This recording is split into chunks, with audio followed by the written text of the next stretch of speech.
Hello everyone, അസ്സലാമു അലൈക്കും. എല്ലാവർക്കും സുഖാന്ന് വിശ്വസിക്കുന്നു. ഇന്നിപ്പോൾ നമ്മളിൽ കൂടുതലും ഭൂരിഭാഗം ആൾക്കാരുടെയും ഒരു ആഗ്രഹമാണ് നല്ലോണം സ്കിൻ വെളുക്കണം, അല്ലെങ്കിൽ നല്ല ഫെയർ സ്കിൻ കിട്ടണം എന്നുള്ളത്. അപ്പോൾ അതിന് വേണ്ടിയിട്ട് ഒത്തിരി ക്രീംസ് യൂസ് ചെയ്യുന്നവരാവാം, അല്ലെങ്കിൽ ഇപ്പോൾ ഡോക്ടേഴ്സിൻ്റെ പ്രിസ്ക്രിപ്ഷൻ ഇല്ലാതെ തന്നെ ഒത്തിരി വൈറ്റനിങ് ക്രീംസ് അല്ലെങ്കിൽ സെറംസ് ഒക്കെ അവൈലബിൾ ആണ് മാർക്കറ്റിൽ. ഈവൻ നമ്മൾ യൂട്യൂബിൽ ഒന്ന് സെർച്ച് ചെയ്താൽ തന്നെ നമുക്ക് ഒത്തിരി തന്നെ ക്രീംസിൻ്റെ ആ ഒരു ഇത് അറിയാനായിട്ട് സാധിക്കും. അപ്പോൾ ഇവരിത് കാണുമ്പോഴത്തേക്കും പല ക്രീംസ് വാങ്ങിക്കും. അതായത് നിങ്ങൾക്ക് അറിയാമായിരിക്കും, മറ്റേ ഫൈസ, ഗോരി, സ്കിൻ ലൈറ്റ് അല്ലെങ്കിൽ മെലാക്കെയർ, ഇങ്ങനെ ഒത്തിരി വൈറ്റനിങ് ക്രീംസ് ആണ് ഇന്ന് അവൈലബിൾ ആയിട്ടുള്ളത് വിതൗട്ട് ഡോക്ടേഴ്സ് പ്രിസ്ക്രിപ്ഷൻ. അപ്പോൾ ഇതൊക്കെ പാകിസ്ഥാനി പ്രൊഡക്റ്റ് ആണ്. പക്ഷേ ഇതെല്ലാം നമ്മൾ വാങ്ങിക്കഴിയുമ്പം അവർ നമ്മളോട് ഡിമാൻഡ് ചെയ്യുന്ന കാര്യം എന്താണെന്ന് വെച്ച് കഴിഞ്ഞാൽ 7 ദിവസത്തിനുള്ളിൽ തന്നെ നിങ്ങൾക്ക് നിങ്ങളുടെ സ്കിൻ ഫെയർ ആക്കാൻ സാധിക്കും എന്നുള്ളതാണ്. അപ്പോൾ ഇത് കേൾക്കുമ്പോൾ ഇത്തിരി ഡാർക്ക് സ്കിൻ ആയിട്ടുള്ള ആൾക്കാർ അല്ലെങ്കിൽ പിഗ്മെന്റഡ് ഉള്ള ആൾക്കാർ നേരെ പോയിട്ട് ഈ ഒരു ക്രീം വാങ്ങി ഇവിടെ അത് യൂസ് ചെയ്ത് ഒരു 7 days ആവുന്നതിന് മുമ്പ് തന്നെ നല്ല രീതിയിലുള്ള മാറ്റം വരും. അപ്പോൾ ഇത് കാണുമ്പോഴത്തേക്കും ഇവർക്കത് പിന്നെയും യൂസ് ചെയ്യാനായിട്ട് തോന്നും. പോകെ ഈവൻ ചിലവർക്ക് 7 ദിവസം വരെ ഒന്നും പോവണ്ട, അതിനു മുമ്പ് തന്നെ മുഖത്ത് റാഷസ് വരാൻ തുടങ്ങും, അല്ലെങ്കിൽ സ്കിന്നിൽ റെഡ്നെസ് വരും, ഇച്ചിങ് വരും. അങ്ങനെ പല രീതിയിലുള്ള സൈഡ് എഫക്ട്സ് കണ്ടു തുടങ്ങും. അപ്പോഴായിരിക്കും ഇവർ നേരെ നമ്മുടെ അടുത്ത് വരുന്നത്. ഡോക്ടേഴ്സിൻ്റെ അടുത്ത് വന്നിട്ട് ഇവർ ചോദിക്കും, എന്താ ഡോക്ടർ ഞാൻ ചെയ്യേണ്ടത്, ഇന്ന ക്രീം ഞാൻ യൂസ് ചെയ്യുന്നുണ്ട്, പക്ഷെ എനിക്ക് ഇങ്ങനെയൊക്കെ സംഭവിക്കുന്നുണ്ട്, ഇപ്പം എനിക്കിത് നിർത്താൻ സാധിക്കുന്നില്ല എന്നുള്ളത്.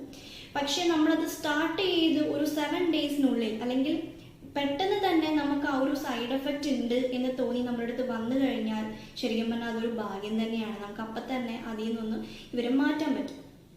അതേസമയം വർഷങ്ങളായിട്ട് യൂസ് ചെയ്യുന്നവരുണ്ടാവും, 1, 2, 3 വർഷമൊക്കെ ആയിട്ട് ഈ ഒരു ക്രീമിന് തന്നെ ഡിപ്പെൻഡ് ചെയ്ത് ജീവിക്കുന്നവരുണ്ടാവാം.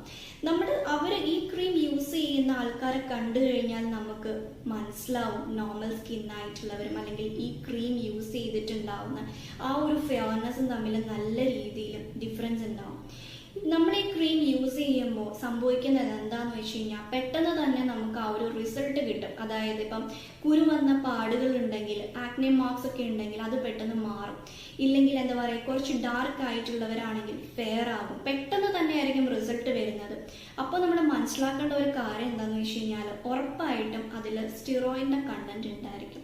ഇങ്ങനെയുള്ള ക്രീംസിലൊക്കെ ഒരുവിധം മെർക്കുറി, ഹൈഡ്രോക്വിനോൺ, അതുപോലെ തന്നെ കോർട്ടിക്കോസ്റ്റെറോയിഡ് അല്ലെങ്കിൽ ചില മെറ്റൽസ് ഡെറിവേറ്റീവ്സ് ഒക്കെ ഉണ്ടാവും. ഇതൊക്കെ നമ്മുടെ സ്കിന്നിനെ നല്ല രീതിയിൽ ഹാംഫുൾ ആക്കുന്നതാണ് എന്നുള്ളതാണ് വേറൊരു സത്യം. ഈ ഒരു ക്രീം നമ്മൾ കണ്ടിന്യൂസ് ആയിട്ട് യൂസ് ചെയ്ത് കഴിഞ്ഞാൽ ഉണ്ടാവുന്നത് നമ്മുടെ സ്കിന്നിനെ മാത്രമല്ല, നല്ല രീതിയിൽ പല ബോഡി പാർട്സിനെയും പല ഓർഗൻസിനെ വരെ അത് ബാധിക്കും. കിഡ്നി ആണെങ്കിലും ബ്രെയിനെ ആണെങ്കിൽ പോലും അത് എഫക്റ്റ് ചെയ്യും. അതായത് ഇപ്പോൾ ബ്രസ്റ്റ് ഫീഡിങ് ഉള്ള ഒരാളാണ് ഈ ക്രീമൊക്കെ യൂസ് ചെയ്യുന്നെങ്കിൽ ഈവൻ അത് കുഞ്ഞിനെ വരെ എഫക്റ്റ് ചെയ്യാനുള്ള ചാൻസ് വളരെ കൂടുതലാണ്. അത് മാത്രമല്ല, നമ്മളിപ്പം ടോപ്പിക്കൽ സ്റ്റിറോയിഡ് യൂസ് ചെയ്യുമ്പോൾ ആദ്യം തന്നെ നമുക്കറിയാം നോർമൽ സ്കിന്നിൽ നിന്നും നല്ല വ്യത്യാസം ഉണ്ടാവും ഇത് യൂസ് ചെയ്യുന്നവർക്ക്. അതായത് ഒരു റെഡ്നെസ് ഉണ്ടാവും അവരുടെ മുഖത്ത്. അത് മാത്രമല്ല, പോകെ നമുക്ക് അറിയാൻ പറ്റും മുഖത്ത് ചെറിയ രോമങ്ങൾ വിസിബിൾ ആവും. പിന്നെയാണെങ്കിൽ നമ്മുടെ സ്കിന്നിലുള്ള ബ്ലഡ് വെസൽസ് വരെ വിസിബിൾ ആയി തുടങ്ങും. അത് എന്തുകൊണ്ടാണെന്ന് വെച്ച് കഴിഞ്ഞാൽ സ്കിന്നിൻ്റെ ലെയർ തേഞ്ഞ് ലാസ്റ്റത്തെ ആ ഒരു ലെയർ വിസിബിൾ ആവും. ആ ഒരു ടൈമിൽ നമ്മൾ ഈവൻ വെയിലത്ത് പോയി കഴിഞ്ഞാൽ, അതായത് സൺലൈറ്റ് എക്സ്പോഷർ ആയി കഴിഞ്ഞാൽ നമുക്ക് നല്ല രീതിയിൽ നമ്മുടെ സ്കിൻ ടാൻഡ് അല്ല ആവുന്നത്, അവിടെ പിഗ്മെന്റേഷൻ സംഭവിക്കും. പിന്നെ അത് മേ ബി പെർമനന്റ് ആയിരിക്കാം. നമുക്ക് ഒരു ട്രീറ്റ്മെന്റ് ചെയ്താലും റിസൾട്ട് കിട്ടണം എന്നില്ല. ഏതൊരു പ്രൊഡക്റ്റും അല്ലെങ്കിൽ ക്രീം നമ്മൾ യൂസ് ചെയ്യുന്നതിന് മുമ്പ്, പ്രത്യേകിച്ച് നമ്മുടെ ഫേസിൽ യൂസ് ചെയ്യുന്നതിന് മുമ്പ് അതിൻ്റെ കണ്ടൻസ് എന്തൊക്കെയാണ് എന്ന് നമ്മളെല്ലാവരും തന്നെ ശ്രദ്ധിക്കണം. അത് മാത്രമല്ല, അതിൽ മെർക്കുറി കണ്ടന്റ് ഉണ്ടോ അല്ലെങ്കിൽ സ്റ്റിറോയിഡ് ഉണ്ടോ എന്നൊക്കെ ഒന്ന് വിലയിരുത്തിയതിന് ശേഷം മാത്രം അപ്ലൈ ചെയ്യാനായിട്ട് ശ്രദ്ധിക്കാം. പിന്നെ ഇതുപോലുള്ള ക്രീമിൽ, അതായത് ഈ ഫൈസ, ഗോരി, അതിലൊന്നും ഈവൻ കണ്ടൻസ് പോലും മേ ബി അവർ മെൻഷൻ ചെയ്യണം എന്നില്ല എന്നുള്ളത് വേറൊരു സത്യം.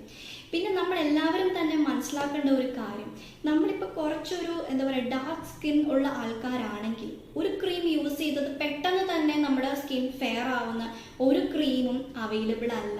അത് നമ്മളെല്ലാവരും തന്നെ തിരിച്ചറിയണം. അതിന് ഉറപ്പായിട്ടും നല്ല രീതിയിലുള്ള സൈഡ് എഫക്റ്റ് ഉണ്ടാവും അങ്ങനെ പെട്ടെന്ന് വെളുത്ത നിറം നിങ്ങൾക്ക് കിട്ടുകയാണെങ്കിൽ.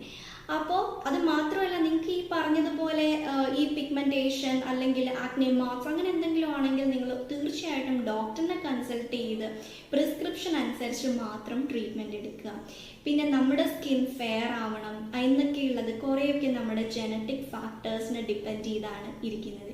അല്ലാതെ നമ്മളൊരു ക്രീം യൂസ് ചെയ്തു എന്ന് വെച്ചാൽ പെട്ടെന്ന് ആരും വെളുക്കില്ല എന്നുള്ളത് നമ്മളെല്ലാവരും തന്നെ മനസ്സിലാക്കുക. എന്നാൽ പോലും പല ക്രീംസ് അല്ലെങ്കിൽ ഡ്രഗ്സ് അവൈലബിൾ ആണ്. അത് നിങ്ങൾ ഡോക്ടറിനെ കണ്ട് കൺസൾട്ട് ചെയ്തതിന് ശേഷം മാത്രം തന്നെ യൂസ് ചെയ്യാം. അതായത് ചില ഡ്രഗ്സ് ഞാൻ നിങ്ങളോട് പറയാം, ഗ്ലൂട്ടാത്തയോൺ അല്ലെങ്കിൽ കോജിക് ആസിഡ്, ഗ്ലൈക്കോളിക് ആസിഡ്, ഇങ്ങനെ പറഞ്ഞ കുറച്ച് ഡ്രഗ്സ് ഉണ്ട്, റെറ്റിനോൾ. അതൊക്കെ ഡോക്ടർ പ്രിസ്ക്രിപ്ഷൻ അനുസരിച്ച് നിങ്ങൾ എടുക്കാനായിട്ട് ശ്രദ്ധിക്കുക. ഇപ്പോൾ നിലവിൽ ഈ പറഞ്ഞ ക്രീംസ്, അതായത് ഈ ഫൈസ, ഗോരി, അതുപോലെ വൈറ്റനിങ് ക്രീംസ് യൂസ് ചെയ്യുന്നവരാണെങ്കിൽ നിങ്ങൾക്കിത് സ്റ്റോപ്പ് ചെയ്യണം എന്നുണ്ടെങ്കിൽ നിങ്ങൾ ഉറപ്പായിട്ടും നിങ്ങൾ ഡോക്ടറിനെ കൺസൾട്ട് ചെയ്യുക. അതല്ലാതെ ഇപ്പോഴും നിങ്ങളത് ഇങ്ങനെ യൂസ് ചെയ്യുന്നവരാണെങ്കിൽ അത് നിങ്ങൾക്ക് നല്ല രീതിയിൽ സൈഡ് എഫക്റ്റ് ഉണ്ടാക്കും. പക്ഷെ എന്നാൽ പോലും ഇത് ഒറ്റയടിക്ക് നിങ്ങൾ സ്റ്റോപ്പ് ചെയ്യാനായിട്ട് പാടില്ല. അതായത് ഇപ്പോൾ ഡെയിലി ഒരു ദിവസം 2 നേരം വെച്ചൊക്കെ യൂസ് ചെയ്യുന്നവരാണെങ്കിൽ അതാദ്യം വൺസ് ആക്കുക, പിന്നെ ഓൾട്ടർനേറ്റീവ് ഡേയ്സ് ആക്കുക, പിന്നെ ഒരു 2 ദിവസം ഇടവിട്ടാക്കുക. അങ്ങനെ ഗ്രാജുവലി അത് കുറച്ച് കൊണ്ടുവന്നിട്ട് മാത്രം അത് സ്റ്റോപ്പ് ചെയ്യാനായിട്ട് ശ്രമിക്കുക. പിന്നെ അത് മാത്രമല്ല, നിങ്ങൾ ഏറ്റവും ബെറ്റർ ഒരു ഡോക്ടറിനെ കൺസൾട്ട് ചെയ്തതിന് ശേഷം മാത്രം ഇത് സ്റ്റോപ്പ് ചെയ്യുന്നതായിരിക്കും നല്ലത്. പിന്നെ നമ്മൾ ഹെൽത്തി സ്കിന്നാണ് നമ്മുടെ ഇമ്പോർട്ടൻറ്റ്. അല്ലാതെ ഒരിക്കലും എന്താ പറയുക നല്ല വെളുത്ത് നിറം വേണമെന്നോ അങ്ങനെ ചിന്തിക്കേണ്ട. പകരം നമ്മുടെ സ്കിൻ ഹെൽത്തി ആവണം എന്നുള്ളതാണ് നമ്മളെല്ലാവരും മനസ്സിലാക്കേണ്ടത്. അപ്പോൾ ഇതിന് വേണ്ടിയിട്ട് നമ്മൾ ചെയ്യേണ്ട കുറച്ച് കാര്യങ്ങൾ, അതായത് നമ്മുടെ ഡയറ്റിൽ ശ്രദ്ധിക്കുക, പിന്നെ വെയിലത്ത് പോകാതിരിക്കുക, മാക്സിമം പോകുമ്പോൾ ഈ പറഞ്ഞതുപോലെ സ്കാർഫ് ഇട്ട് കിട്ടുക, അല്ലെങ്കിൽ എന്താ പറയുക ക്രീം യൂസ് ചെയ്യുക. അതായത് ക്രീം എന്ന് വെച്ച് കഴിഞ്ഞാൽ സൺസ്ക്രീനോ അങ്ങനെ എന്തെങ്കിലും, പിന്നെ മോയ്സ്ചറൈസേഴ്സ് യൂസ് ചെയ്യുക, പിന്നെ ഇടയ്ക്കൊക്കെ വിറ്റമിൻ സി സെറം യൂസ് ചെയ്യുക. ഇതൊക്കെ ശ്രദ്ധിച്ചു കഴിഞ്ഞാൽ തന്നെ നമ്മുടെ സ്കിൻ നമുക്ക് നല്ല ഹെൽത്തി ആക്കി വെക്കാൻ പറ്റും. അതുപോലെ തന്നെ വെള്ളം ഇഷ്ടം പോലെ കുടിക്കുക, നമ്മുടെ സ്കിൻ എപ്പോഴും ഹൈഡ്രേറ്റഡ് ആക്കി വെക്കുക. അപ്പോൾ ഈ ഒരു വീഡിയോ നിങ്ങൾക്ക് യൂസ്ഫുൾ ആയി എന്ന് ഞാൻ വിശ്വസിക്കുന്നു. അപ്പോൾ ഇപ്പോഴും ഈ ഒരു ക്രീം യൂസ് ചെയ്യുന്നവരാണെങ്കിൽ അത് നിങ്ങൾ ഉറപ്പായിട്ടും സ്റ്റോപ്പ് ചെയ്യാനായിട്ട് നിങ്ങളെല്ലാവരും തന്നെ ശ്രമിക്കുക. അപ്പോൾ okay, thanks for watching. See you soon. By.